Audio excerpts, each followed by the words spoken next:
Retrait du mouvement du M23 des pourparlers de Kampala, est-ce un faux fuyant ou un début des dissolutions de ce mouvement rebelle taxé de force négative et cible principale de la brigade d'intervention de l'ONU?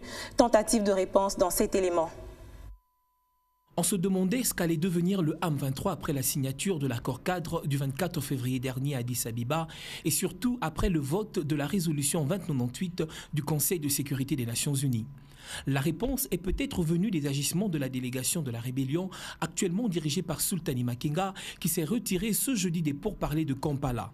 Le M23 ne parle pas de rupture des négociations, mais simplement du, je cite, départ de sa délégation, fin de citation.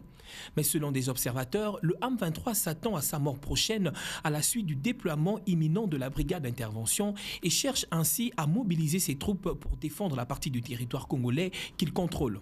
Selon la société civile du Nord Kivu, le mouvement rebelle se déploierait depuis quelques jours maintenant dans plusieurs villages, cités et villes du territoire de Rutshuru et Beni au Nord Kivu.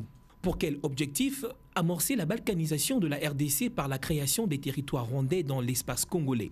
Le M23 a en effet déjà chassé presque tous les Congolais de Rutshuru, Masisi et Rwenzori et a mis sur pied des structures administratives et politiques qui fonctionnent déjà sous la direction des Rwandais déversés par Kigali.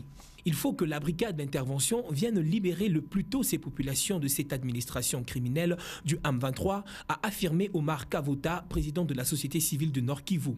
À tout prendre, le M23 ciblé par l'ONU semble être poussé dans ses derniers retranchements.